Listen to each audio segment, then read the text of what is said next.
Johnny here for Johnny's Car Care and Reviews. So I've got some great Maverick news. I got some very interesting Bronco news, surprising Bronco news. And I've got some news to share that will hopefully, put some of your concerns and worries aside. So today is a happy day for all us Maverick people, and I'm going to start off with that. And I'm also going to be, I've been sitting obviously in a Maverick, as you've seen from my previous videos. I've been sitting in a Maverick a whole lot recently, and something really odd and interesting kind of popped into my head. So I've got all sorts of stats to share with you comparing to another model, which will give you some really great insight on the Maverick. So don't go anywhere.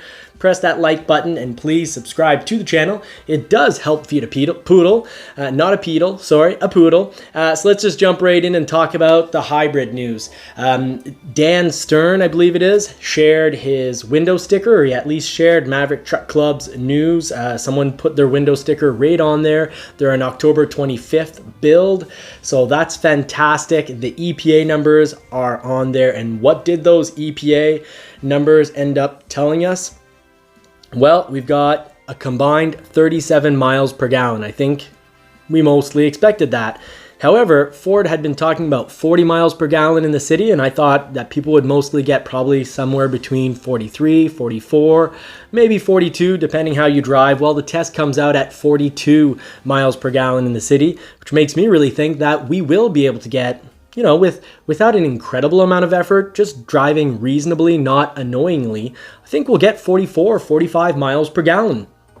I think above 45 miles per gallon, and you will probably be, bothering some people on the road because you won't be accelerating quite as you should be.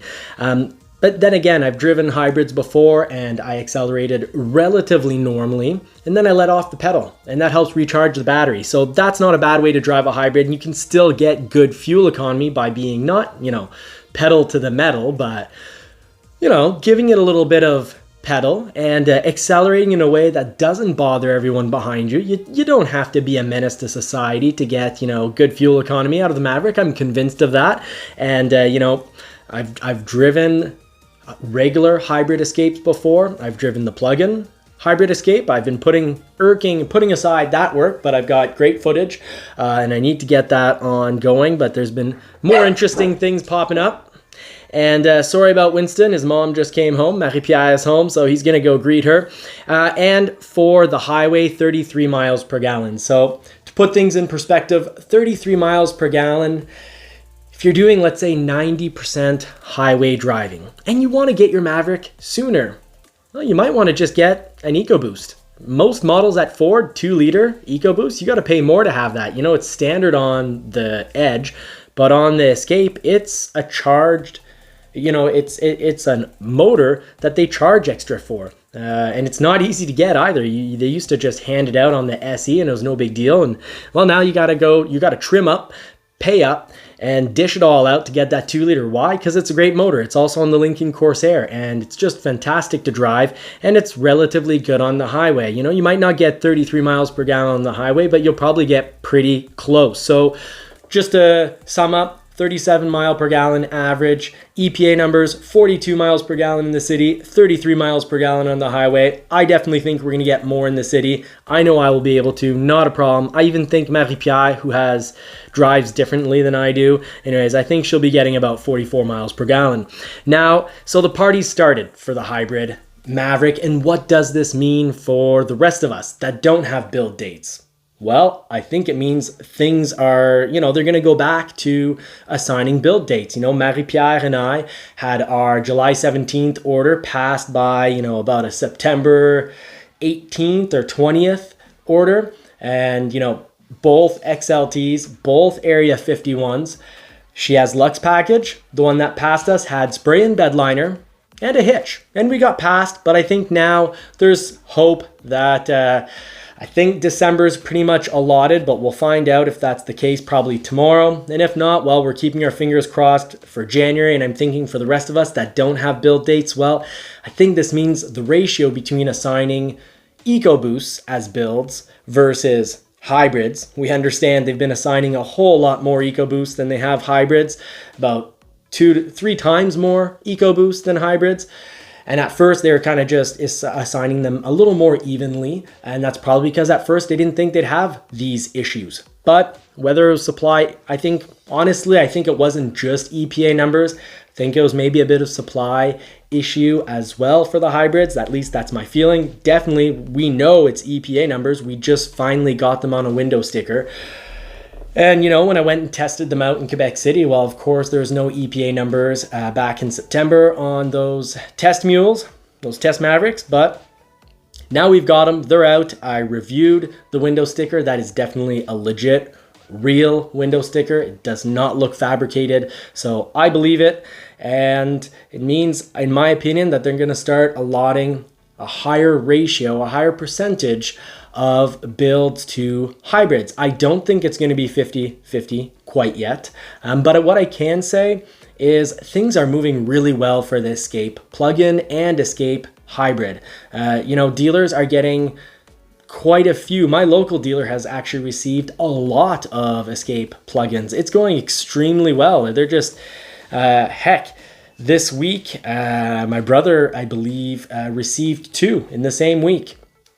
And for a dealership, that's not doing 10,000 vehicle units per year. They're doing about 1,000 units per year, or just under, depends on the year. That's pretty good. 2 Escape plugins in the same week. So I think things are going to start going better and better for us Maverick people, especially the hybrid holders. And we're order holders, but we're also holders in the sense that we're holding out for our hybrid. And I think it's worth it, especially mostly if you're doing, if you're doing city driving. If you're 90-95% on the highway, EcoBoost, you're not going to be that far off. However, what's really cool is the hybrid. If you're doing a good rough 50-50 mix, you should spend about $950 per year in fuel. Less if you're going to be doing your standard 20,000 kilometers. I believe it's 12,500 miles. If you're doing the standard yearly mileage in the city, in town, I think you're going to be under $950 because obviously it's more fuel efficient in the city. So that's great news because compared to a regular SUV, you'd probably be more between $1,800 and $2,200 per year. So really nice savings right there. And in one of the videos, I compared it to a Denali based on, I believe it was Sam. I can't remember his full username, but he had done the math on it compared to his Denali. And he said basically after 9.5 years, the Maverick pays for itself in fuel savings compared to his Denali that gets 14 miles per gallon. So that was a little fun, data-driven comment that I absolutely loved. So I got to give him credit for that again. Now, what else is going on at Ford? Well, the Everglades Bronco, that's pretty exciting. The Everglades Bronco, we've got spy photos of that, and that's been brought to the internet. They've got a winch up front, but all those wires we're seeing in the photos do not, they're definitely not just for that winch. And oddly, those wires are going to each wheel. So I'm wondering if the Everglades, other than having a really cool snorkel for doing some, deep sea fishing, I guess, going into the big puddles, I'm wondering if it's going to have something really unique like an air suspension or an adaptive suspension. That is to find out. I'm really looking forward to getting news on that. Heck, maybe it could have Ford's retractable exhaust tips. Mind you, the Bronco, the exhaust doesn't have much of a tip. It's tucked underneath the bumper anyways. But we'll have to wait and see what all those wires are for. I would think that the Everglades will probably come with extra LED bars to really make it, really off-road, an extra off-road look. But I think there's going to be something going on with that suspension that's going to require electronics. So I'm really looking forward to that. I think that's going to be awesome. Will your reservation priority number apply to getting one of these special editions? I'm not thinking so. If so, great. Should you save it for the Raptor? I find the Raptor very interesting. I'm wondering if the Bronco is going to come out with a Tremor edition, because on the F-150, I'm feeling obviously if you're looking for something, collectible, you get a Raptor. But if you don't want to spend all that money and you want something that's pretty awesome off-road, it's going to have trail turn assist on the F-150 Tremor. It's going to have the skid plates, it's going to have off-road suspension, it's going to have a lift. I think the Tremor is let me say this slowly and correctly. I think it's an awesome option. Getting an F-150 Tremor instead of a Raptor, saving all sorts of money. It is not an awesome option if you're only getting it so that it's you want to sell it 10 years down the road and have a crazy value attached to it. Well, that's what the Raptor is for. But F-150s are already so darn fast. They've got 500 pound-feet of torque on the 3.5 liter EcoBoost. Do you really need a Raptor for the extra engine? Well, maybe some of us, yeah, different strokes for different folks. But I'm thinking that the Tremor is going to be an awesome off-road package for most of us. Now let's get back to the meat and bones, what everyone is probably on this channel for. And correct me if I'm wrong in the comments section. But Maverick talk. I've been sitting in the Maverick doing all sorts of interior videos lately, and something dawned on me, and I said, wow, I really have to throw out some data and analyze this. And what I realized is the Maverick's huge inside. And it's not just huge inside. I was thinking, I think this is as much or more space than my Bronco. So I've got the numbers on that, and it's actually pretty interesting. For example, the legroom, front row legroom on a Bronco, my four-door Bronco, I've got 43.1 inches. On the Maverick, 42.8 inches. Not much of a difference there. Not even an inch, not even a half inch.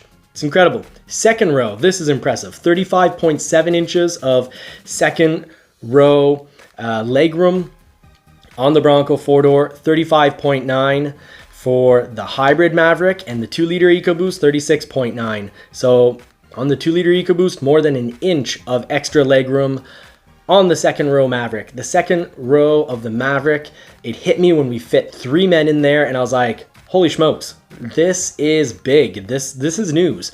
So hip room, 56.3 inches in a four-door Bronco of front hip room, 55.4 on the Maverick. So not quite an inch, not much of a difference. Second row, this is really interesting.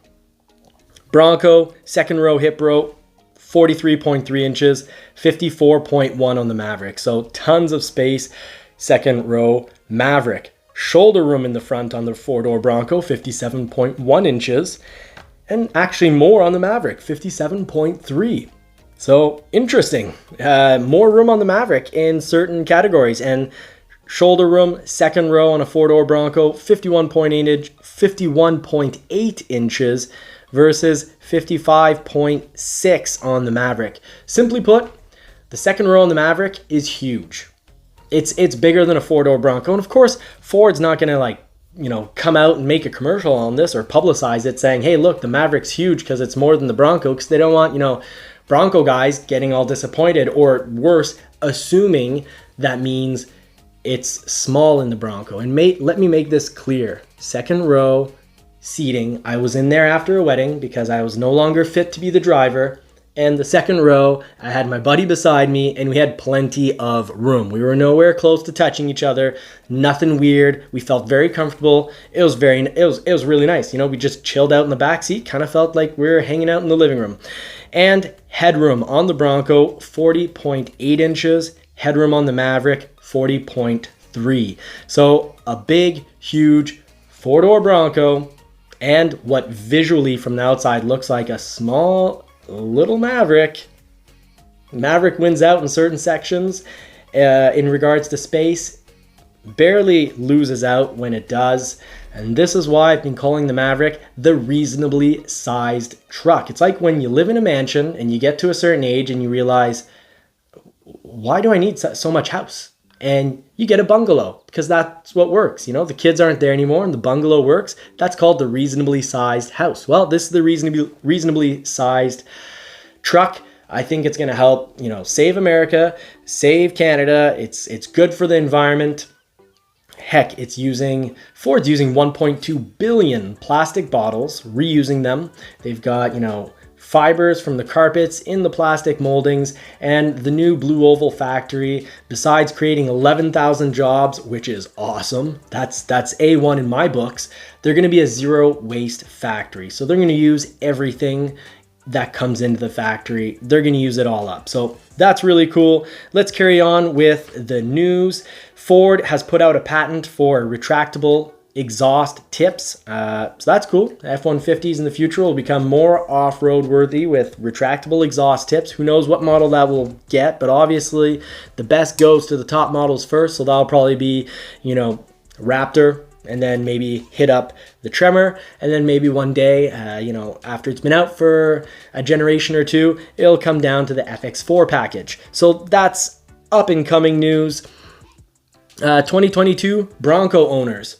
Hey, cool. You get a photo of your Bronco being built at the factory, which is awesome because I couldn't even get an email because we're in Canada and we didn't really get very much communication, or didn't get any communication from Ford directly. No emails. We relied on our local dealers to keep us informed, and various news sources like YouTube, Ford Authority. Maybe you're watching my channel back then, because I was covering all the Bronco info. So it's really cool if you were. Just drop a comment if you were, so I can hit you up with a like. And last piece of news I want to cover for today, $750. That's what this conversation's worth to you today, because I'm giving you a $750 tip. I will save you $750. Go to an auto show. So Ford's bringing back this whole, if you're an auto show attendee, you get a $750 rebate. But keep in mind, that's the headline. It seems really simple and easy, but when you go to the Ford booth and make sure you're logged in. Make sure you're logged in and try, maybe this year they'll actually give you a piece of paper that you can bring to your dealer saying, hey, I was there. But make sure you log in. Make sure you log in with the same email that you're going to be giving the dealership, or that you've already given the dealership for your order. Because these days, hey, let's be honest, everything's basically in order. And last but not least, I did promise I'd take away some of your, worries, the angst, the anxiety. There's been talk, the Maverick and Bronco Sport Factory closed.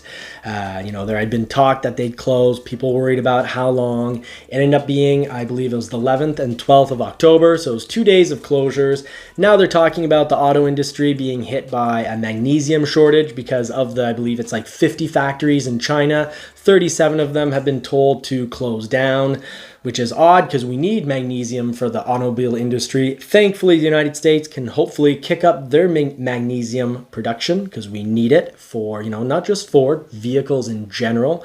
So maybe this will be a lesson for policymakers, for, manufacturers to not rely quite as much on China. I wonder if this means YouTube won't send out impressions of my thumbnail, and no one will watch this, but hopefully you, the regular